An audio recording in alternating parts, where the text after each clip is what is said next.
Hi, I'm Tim Carr with Free Press. We are here at the National Conference for Media Reform with Des Freedman of Goldsmiths, University of London. Des is one of the leading academics and advocates of media reform in the United Kingdom.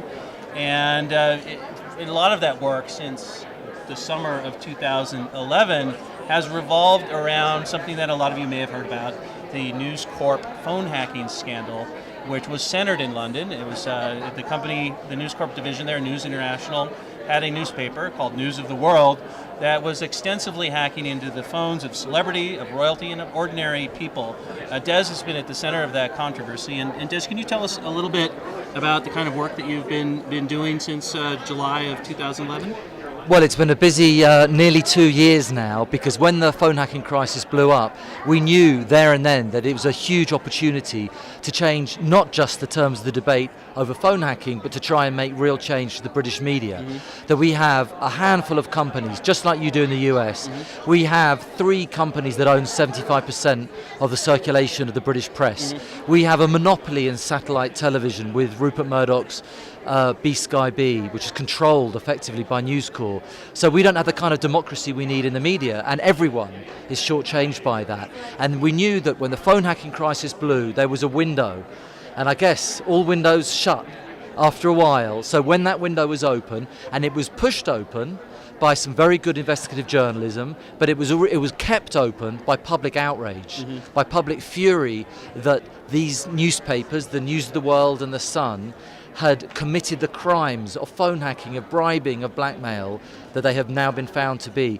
And the inquiry that followed, which was the Leveson inquiry, this was a year calling former prime ministers, current prime ministers, ordinary people, journalists, academics. It opened up this kind of treasure trove of information about how power in Britain works.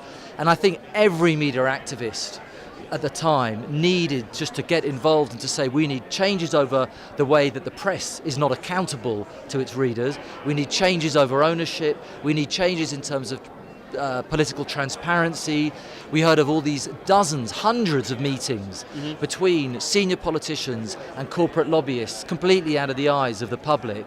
And so that's what we've been trying to do over a whole number of issues for the last couple of years, is to make these changes. So what does the media reform, media justice, advocacy landscape look like in the UK? Are there organizations like Free Press or some of the groups that we have here in the United States doing this sort of work? Well, we can try. There are a number of more established groups and then some new groups. The biggest new group is the one that was set up in order to represent the victims of phone hacking. They're called Hacked Off. And they, through very persuasive lobbying and mobilizing the victims as well, they were able to make it impossible not to have an inquiry. And they have constantly been lobbying. They've been a very powerful voice of advocacy on behalf of the victims. And that politicians have found it difficult to ignore them because they keep coming back to the crimes that were committed against ordinary people.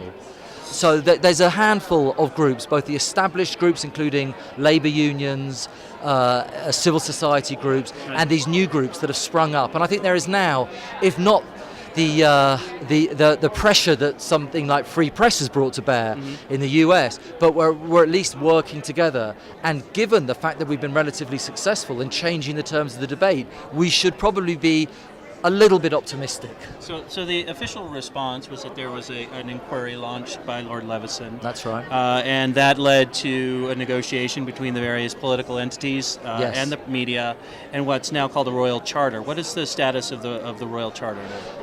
The Royal Charter effectively is setting up a new form of self-regulation.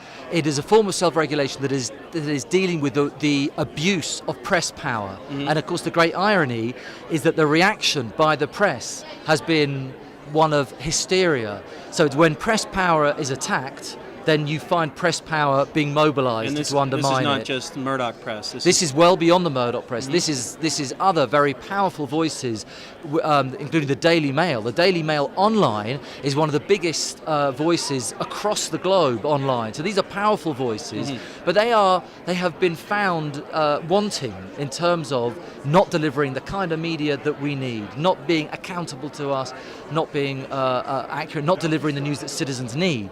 So what the Royal Charter does, and the Royal Charter is an imperfect instrument, as you might expect from its title of something agreed by the Queen, is not the most democratic instrument, but without getting complicated, it allows for a basis of ethical self-regulation. It allows for ordinary people to have redress, free arbitration. It allows for third-party complaints. It will do some good, but the next question is we need to change the ownership structures, and until we do that, we're a long way from getting the kind of media we want. So it sounds like you have some pretty significant challenges ahead of you. We have major challenges. Well, thank you, Des.